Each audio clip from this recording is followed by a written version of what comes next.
Good morning students.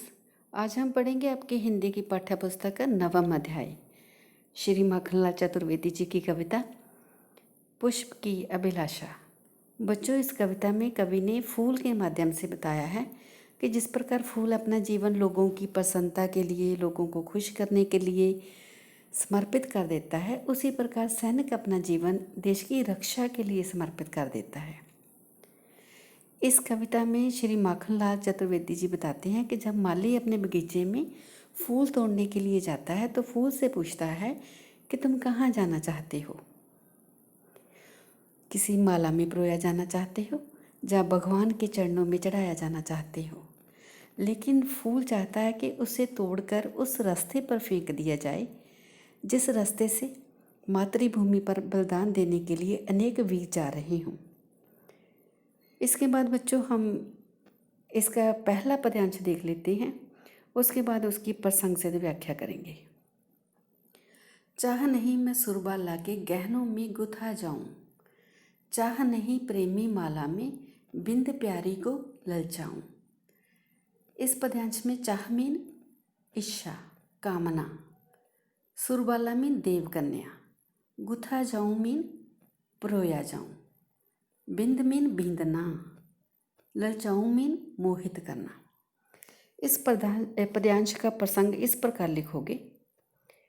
प्रस्तुत पद्यांश श्री माखनलाल चतुर्वेदी जी द्वारा रचित कविता पुष्प की अभिलाषा से लिया गया है, जिसमें कवि ने पुष्प की इच्छा व्यक्त की है। अब इस पद्यांश की हम व्याख्या करेंगे। कवि लिखता है कि पुष्प अपनी इच्छा व्यक्त करते हुए कहता है कि मेरी इच्छा नहीं है कि मैं किसी सुरबाला मीन देवकन्या के बालों का गजरा बनूं।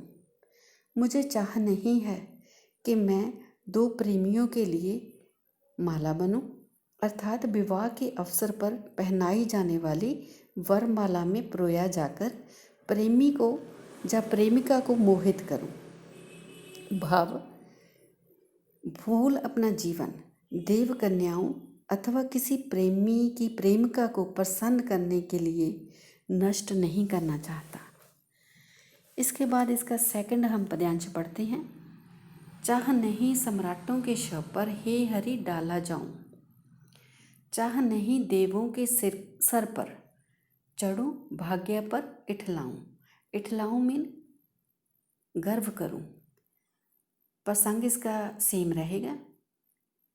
सेकंड पद्यांश की हम व्याख्या कर लेते हैं। इस पद्यांश में फूल की अभिलाषा बताते हुए कवि लिखता है कि फूल नहीं चाहता कि उसे मरे हुए सम्राटों के शवों पर डाला जाए, और वह यह भी नहीं चाहता कि देवताओं के सिर पर चढ़ाया जाए और वह इसे अपना भाग्य समझकर अपने पर गर्व करे। इसका थर्ड पद्यांश देख लेते हैं। मुझे तोड़ लेना वनमाली, उस पथ पर देना फेंक, मातृभूमि पर शीश चढ़ाने जिस पथ जावे वीर अनेक। प्रसंग इसका सेम रहेगा। इसकी व्याख्या करते हैं। कवि पुष्प की अभिलाषा बताते हुए लिखता है कि फूल माली को कहता है, वन के माली को कहता है कि उसे तोड़कर उस रास्ते पर फेंक देना जिस पथ पर अपनी मातृभूमि पर अपना बलिदान देने के लिए अनेक वीर जा रहे हों।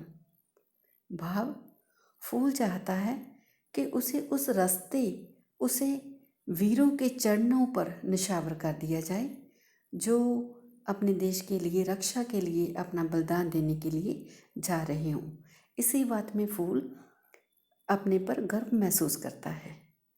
बच्चों, आपने इस कविता को सुना। इसके बाद आपने इसका पठन करना है और चिंतन करना है। जैसे आपको प्रसंग और व्याख्या बताई है, इसे अपनी फेयर कॉपी पर लिखना है। धन्यवाद।